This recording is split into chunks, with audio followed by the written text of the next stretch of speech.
Actes chapitre 12.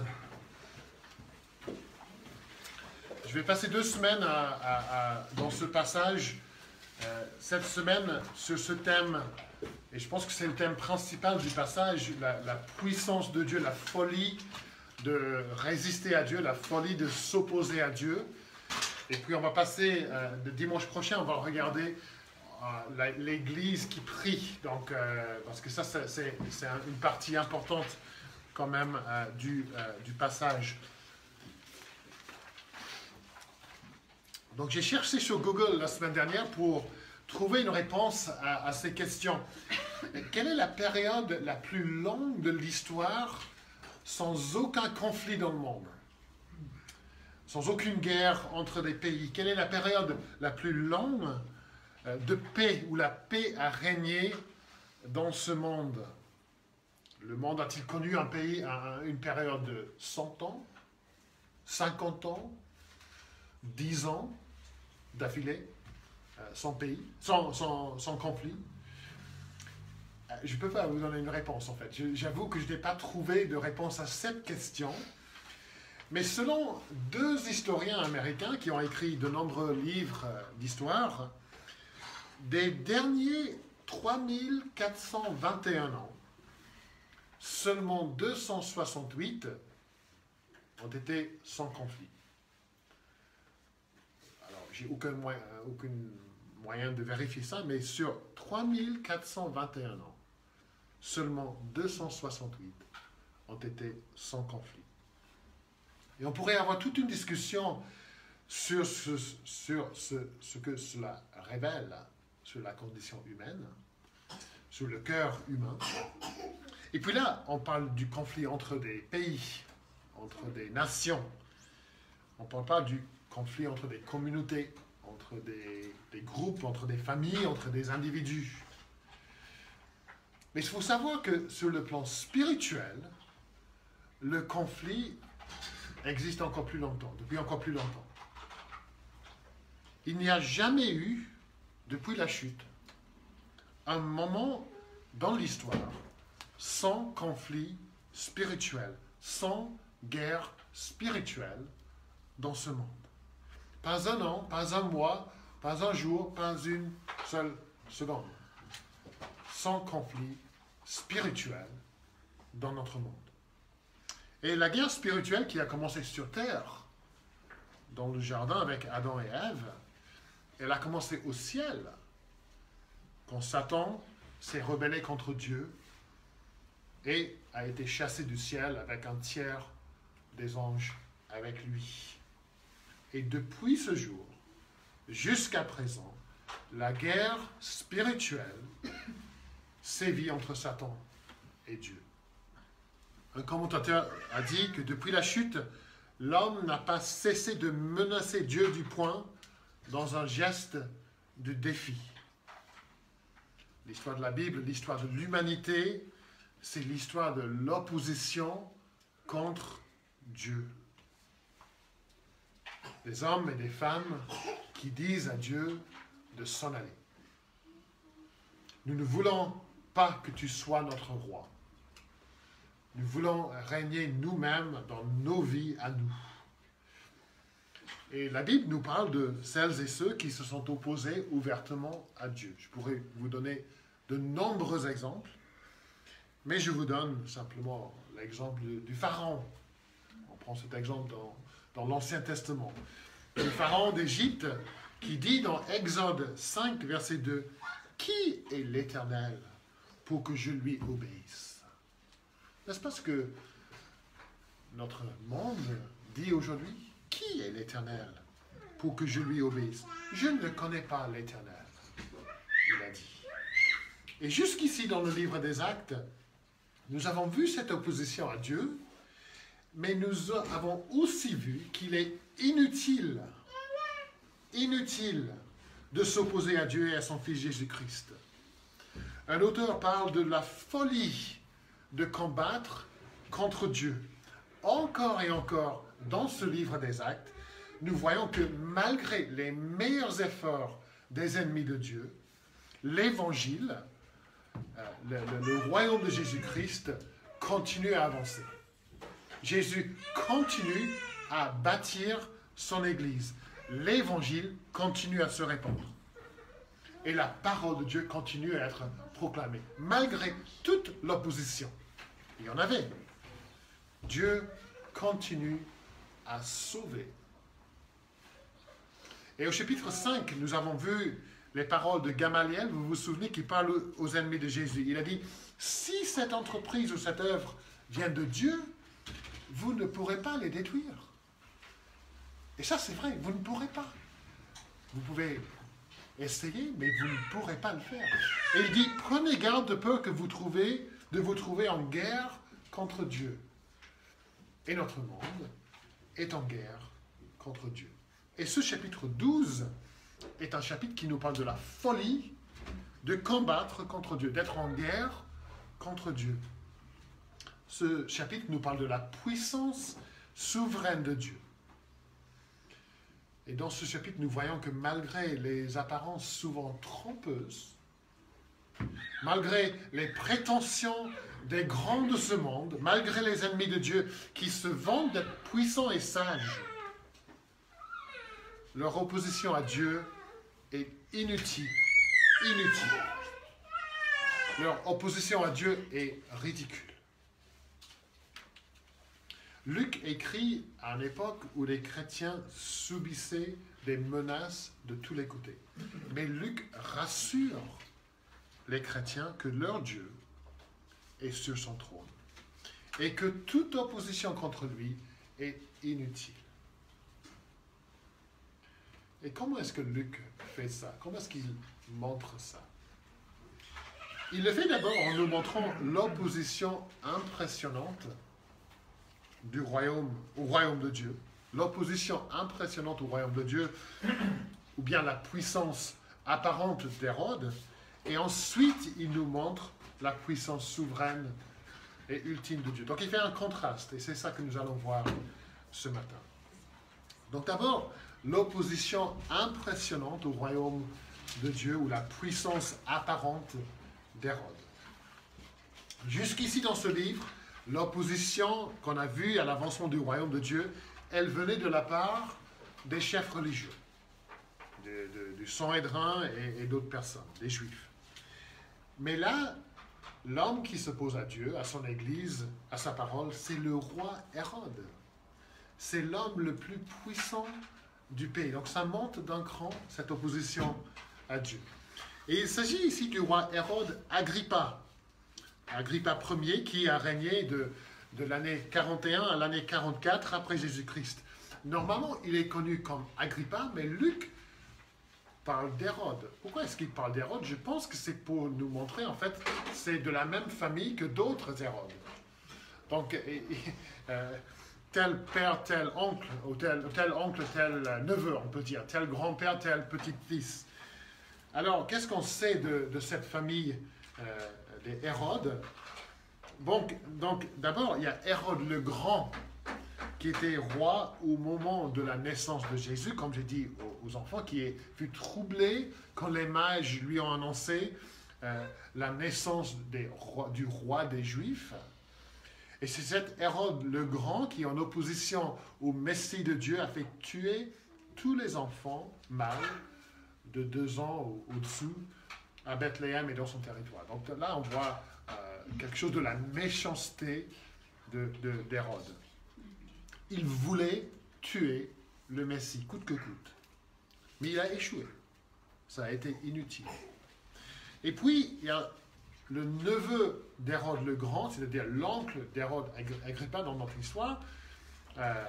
Et ça, c'est le Hérode Antipas, qui a fait tuer Jean-Baptiste, vous vous souvenez, et qui avait participé aussi au procès de Jésus.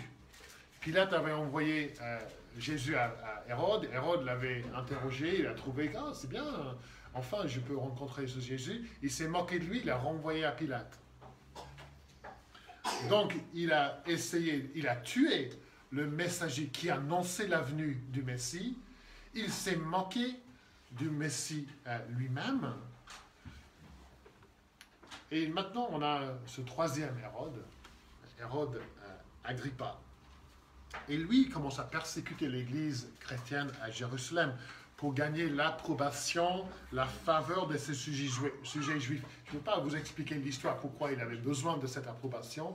Il ne se sentait pas très en sécurité, mais il cherchait à plaire à ses sujets. Et les chrétiens sont particulièrement détestés par les juifs. Alors, s'ils persécutent les chrétiens, ça va gagner la faveur des juifs. Donc Hérode, pour plaire aux juifs, on lit, il porta les mains sur quelques membres de l'église au verset 1 pour les maltraiter. Mais il ne se contente pas de les maltraiter, et nous voyons au verset 2 qu'il fit mourir par l'épée Jacques, frère de Jean. Voici une démonstration du pouvoir du roi. Il peut faire ce qu'il veut, même à un des amis les plus proches de Jésus. Il peut même mettre la main sur Jacques, le frère de Jean, un des 3 disciples les plus proches de Jésus. Et dans la loi juive, la mort par l'épée était réservée à ceux qui incitaient le peuple à aller vers des faux dieux. Donc c'était une punition parce qu'il incitait le peuple à aller vers ce faux Dieu Jésus.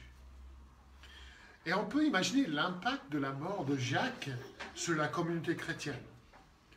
C'est le premier des apôtres à trouver la mort. Déjà, il y avait Étienne qui avait trouvé la mort, mais lui, il n'était pas apôtre, il n'avait pas un des disciples proches de Jésus. Hérode a l'air bien puissant, bien menaçant, bien effrayant. Et Hérode veut qu'on sache que c'est lui, le roi, le souverain. Et la réaction des Juifs à la mort de Jacques sert à enhardir Hérode pour arrêter et pour tuer Pierre. Ah, ça a marché quand j'ai fait ça à Jacques. Ils ont aimé ça, ils vont adorer ce que je vais faire à Pierre parce que c'est lui le chef. Et moi, le Tout-Puissant, je peux faire ce que je veux. Pierre est arrêté, il est jeté en prison. Et Hérode, il avait sans doute entendu parler de l'évasion des apôtres qui a eu lieu au chapitre 5. Donc, il ne prend aucun risque. Il ne faut pas qu'une telle évasion se répète. Et Luc, il souligne les mesures de sécurité qui sont mises en place pour surveiller Pierre. Verset 4 parle des 4 escouades de 4 soldats chacune. Donc 16 soldats, les enfants, ça c'est une des questions. Pierre était donc gardé dans la prison sans relâche, verset 5. Verset 6, Pierre lié de 2 chaînes, des sentinelles devant la porte gardaient la prison. Verset 10 parle d'une porte de fer. Vous avez peut-être vu des spectacles des illusionnistes qui se mettent dans une boîte, qui s'enchaînent, sont enchaînés. Et qu'est-ce qu'ils font avant de se mettre dans la boîte? Bon, en fait, ils nous montrent, pom, pom, c'est solide. Ils tirent sur les chaînes, c'est solide. Venez vérifier. C'est solide, c'est solide. S'il y a une espèce de veste qu'il faut porter, c'est pas n'importe quelle veste, c'est solide. Essayez de détirer ça. Non. Alors pourquoi est-ce qu'ils font ça? Ils font ça pour nous montrer, si je réussis à m'échapper, ça serait quand même impressionnant. Et dans un sens, on pourrait dire que Luc, il est en train de nous montrer toutes les mesures de sécurité qui étaient mises en place, justement pour souligner que malgré tout ça, Pierre réussit à s'échapper. Le roi se sert de tous ses moyens pour s'assurer que Pierre reste en prison. C'est la puissance apparente d'Hérode. La puissance apparente des ennemis de Dieu. Il semble avoir toutes les meilleures cartes entre ses mains. Il semble être redoutable, effrayant. Il semble être beaucoup plus puissant que Pierre, ce prédicateur de Galilée. Jacques est mort. Il est plus puissant, cet Hérode, que l'Église, plus puissant que Dieu, qui n'a pas pu sauver la vie de Jacques. En fait, au verset 21, Hérode, il se comporte comme un Dieu, et le peuple le voit comme un Dieu. C'est peut-être un peu pour le flatter, mais il parle quand même d'un homme, non pas d'un homme, mais d'un Dieu. Et Hérode est revêtu de ses habits royaux, assis sur la tribune en train de menacer le peuple. Et là, il accepte volontiers cette adoration qui vient du peuple. C'est moi le roi divin. Un homme qui semble pouvoir faire ce qu'il veut. Et nous connaissons tous les Hérodes de nos jours. Les ennemis de Dieu, les ennemis de l'Évangile. Les gens ou les organisations, les chefs d'État, les médias, les philosophes, les universités, les écoles, les idéologies, les religions qui s'opposent à Dieu, qui s'opposent à sa parole et à Jésus. Et dans chaque pays du monde, il y a des Hérodes, des gens, des groupes qui semblent être si puissants. Comment est-ce qu'on peut résister à leur force, à leur puissance? Ils nous menacent. Ils essaient de nous faire taire. Ils essaient de faire taire la parole de Dieu. Dans le monde, Jésus-Christ et ses disciples n'ont aucune place. Aucune place. Il faut bannir Dieu. Il faut se débarrasser de Dieu. Comme a dit Jean-Luc Mélenchon, pratiquez votre religion, mais faites-le chez vous. Aucune place pour Dieu dans la place publique. Et nous regardons ceux qui s'opposent à Dieu, ils ont l'air tellement grands, tellement puissants, que nous sommes tentés de nous retirer de ce monde, de nous taire, de faire profil bas. La voie chrétienne n'est pas la bienvenue. L'évangile n'est pas le bienvenu. Le roi Jésus n'est pas le bienvenu. Et vous connaissez personnellement des gens qui s'opposent à votre foi, qui se moquent de vous et de votre foi. Et ils ont l'air tellement forts, tellement menaçants, tellement sophistiqués dans leurs croyances. Dieu se sent-il menacé? Dieu se sent-il obligé de se taire? Dieu est-il intimidé par ces gens? Dieu était-il intimidé par Hérode? Voyons la suite. Le règne souverain de Dieu. Le règne souverain de Dieu. Dans ma première année à la fac, on m'a invité à participer à un petit tournoi de rugby. Rugby à 7, normalement ça se joue à 15, mais on peut jouer à 7 aussi. C'est plus fatigant parce que c'est le même terrain et il faut beaucoup courir. Et dans le premier match, je me croyais assez fort, je dois dire. Je me croyais. Et dans le premier match, je me trouvais avec le ballon et je courais. Et j'esquivais les plaquages et je pensais, je suis quelqu'un de fort quand même. Je suis presque comme un joueur international. Le problème, c'est qu'en face de moi, dans notre équipe, il y avait un joueur international. J'ai réussi à trouver sa photo. Et c'est pas un petit. Il était grand. Bah, tu le connais, il vient de ton ancienne école. Dean McCartney, il s'appelle. Et en fait, c'était un géant. Et je me trouvais en face de lui. Il courait à côté. En fait, il courait pas. Moi, je courais, lui, doucement. Il me regardait, il souriait. J'ai dit, oh mince. Il m'a pris là, d'un bras, il m'a lancé en touche. À la grande joie des spectateurs, aux applaudissements des spectateurs. Je me croyais tellement rapide, tellement fort, tellement doué, et puis d'un coup... Et c'est un petit peu ce qui se passe dans notre histoire ce matin. Hérode qui se croyait tellement fort, tellement puissant, et Dieu, c'est comme s'il donne un coup de tapette à une mouche. On pourrait dire que dans les événements décrits dans ce chapitre, Dieu remet Hérode à sa place. Dieu montre que c'est Dieu qui est souverain. Ce n'est pas Hérode. C'est Dieu qui est puissant. C'est Dieu qui règne. C'est Dieu qui est souverain. Et c'est surtout pas Hérode. Alors comment est-ce que Luc nous montre ça? Comment est-ce qu'il souligne ça? Ben, il nous a déjà décrit toutes les mesures de sécurité mises en place par Hérode, mais malgré tout cela, Dieu sort Pierre de prison sans la moindre difficulté. Sans la moindre difficulté. Les chaînes, les soldats, les portes de fer, est-ce que ces choses vont empêcher le créateur de l'univers de sortir son serviteur de prison? Ces 16 soldats romains pourront-ils empêcher Dieu? Est-ce qu'il faudrait une armée de volontaires de l'église de Jérusalem pour prendre la prison d'assaut?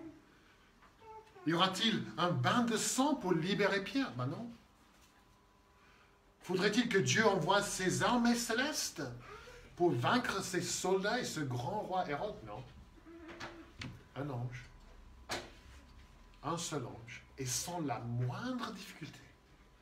Sans le moindre contretemps, sans se heurter au moindre obstacle, Pierre sort de prison. Il y a un manque total de suspense dans cette histoire. Ça commence au verset 6. À seulement quelques heures de son exécution, Pierre est en train de dormir. Même quand la lumière brille, il faut que l'ange le réveille. A-t-il besoin de voler des clés des soldats pour ouvrir? Non. A-t-il besoin d'un coupe-boulant pour libérer Pierre de ses chaînes? Non. Et nous avons du mal à croire ce que l'ange dit au verset 8. Je pense que si nous faisions un film d'une évasion de prison, ce ne serait pas comme ça. On dirait, les portes sont ouvertes, vas-y. Il lui dit, alors habille-toi, mets ton manteau, mets tes sandales, prends ton temps. C'est pas ça. Moi, je vais distraire les soldats et toi, tu glisses. Non, non. Prends ton temps, habille-toi. Fait froid dehors. Il n'a pas dit, mais c'est comme s'il a dit ça. Et Pierre a du mal à y croire. Au verset 9, nous lisons qu'il croyait que c'était une vision. C'est trop facile ce qui se passe ici. Luc souligne la facilité de l'évasion. Malgré tout, malgré le fait d'être enfermé dans une prison de haute surveillance, Dieu sort Pierre si facilement que Pierre pense que c'est un rêve sous le nez du roi impuissant. Et ce n'est pas par hasard que cette libération de Pierre a lieu à quel moment? Pendant la fête des jours sans levain, pendant la fête de la Pâque. Et la fête de la Pâque commémorait la libération du peuple de Dieu en Égypte par la main puissante de Dieu. Il y a beaucoup de similarités. Il y avait le roi qui s'opposait à Dieu. Il y avait l'ange qui est envoyé quand? La nuit. Et qui libère le peuple, qui agit pour libérer le peuple. Et les chaînes de l'esclavage tombent du peuple de Dieu et ils sortent par la porte d'Égypte. Les portes de fer s'ouvrent et le peuple de Dieu s'en va. Ce n'est pas par hasard que ces choses se passent en même temps. Dieu, la puissance du Pharaon, la puissance de Hérode sont balayées par le Dieu Tout-Puissant, balayées par le grand roi. Dieu n'est pas intimidé. Personne ne peut empêcher Dieu d'accomplir sa volonté. Aucune puissance humaine, spirituelle ou autre ne peut empêcher Dieu d'agir pour sa gloire, pour l'avancement de son royaume. Aucune puissance. L'histoire est marquée par des gens, des mouvements, des idéologies qui ont bien essayé de contrecarrer l'activité de Dieu et qui ont échoué. Dieu, malgré tout, et sans la moindre difficulté, a sorti Pierre de prison. Et ce même Dieu, sans la moindre difficulté, continue à sortir des gens des prisons qui les enferment. Parlez à Marcel et Ousseï, ils vont vous raconter, ils vont passer la journée à vous raconter des histoires de comment Dieu continue, malgré tout, à libérer des gens de leur prison. Moi, j'étais prisonnier. Vous étiez prisonnier. Dieu vous a libéré sans la moindre difficulté. la prison des doutes, la prison de l'inquiétude, de la honte, la prison de l'addiction. Dieu nous en sort par sa puissance. Miraculeusement, les chaînes tombent, les portes s'ouvrent et Dieu nous libère. Dieu révèle que c'est lui le roi, c'est lui le Tout-Puissant dans la libération de Pierre. Mais il le fait aussi dans les versets 20 à 24. Et dans le reste du temps, je vais regarder ça. Les versets 20 à 24. Hérode est fâché contre les Tyriens et les Sidoniens. Le texte ne nous dit pas pourquoi, mais encore une fois, Hérode fait jouer ses muscles. Il veut montrer qu'il est puissant. Il cherche à faire l'étalage de sa force. Au verset 21, pour démontrer encore sa prouesse, il soumet ses ennemis à un spectacle. Regardez son arrogance et son orgueil au verset 21. Au jour fixé par Hérode, vous allez tous vous réunir. Vous allez m'écouter.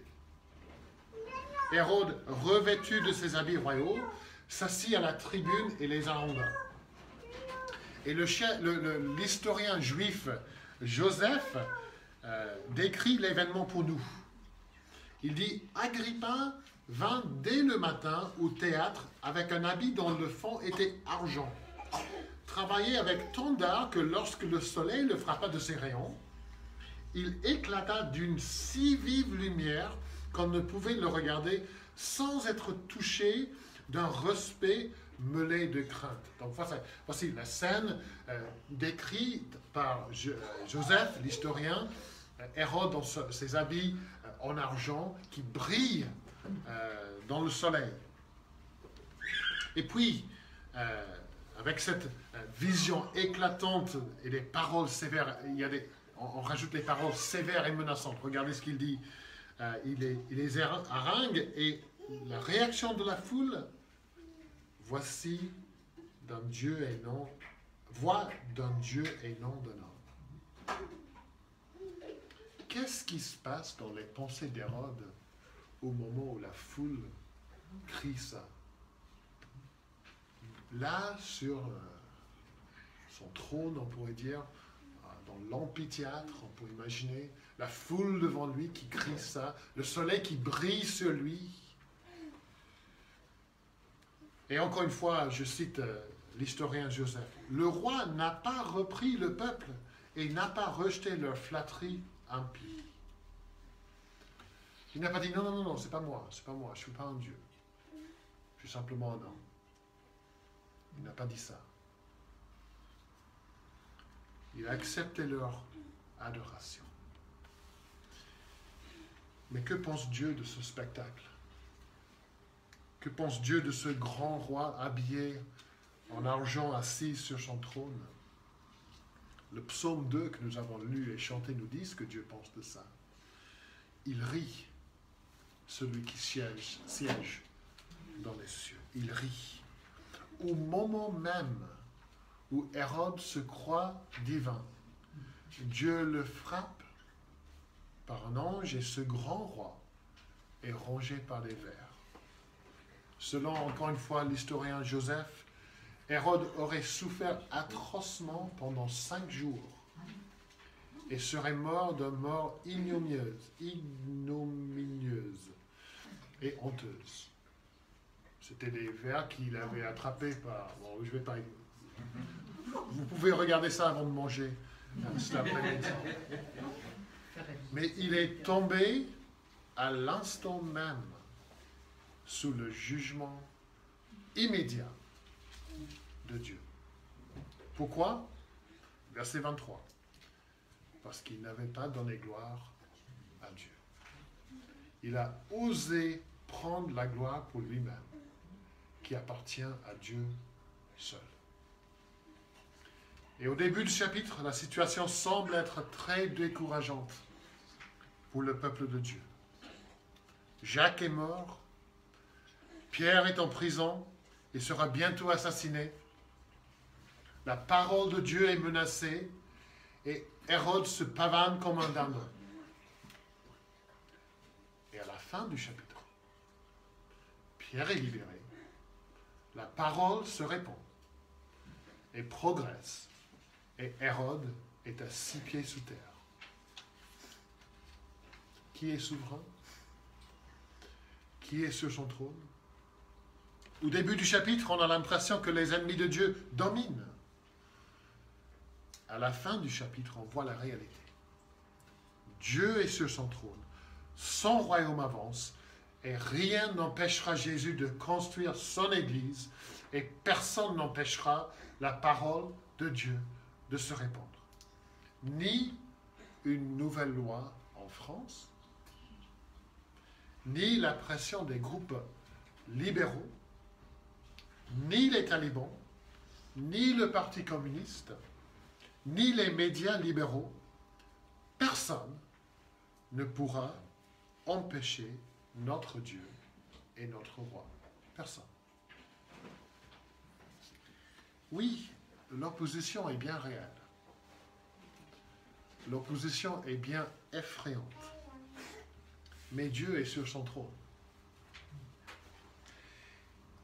Il y aura des jours où, dans la providence de Dieu, Dieu nous demandera d'être Jacques dans cette histoire. Pourquoi Jacques n'a-t-il pas été libéré? Est-ce que Dieu manquait de puissance à ce moment-là? Est-ce que Dieu prenait un peu de congé de sa souveraineté?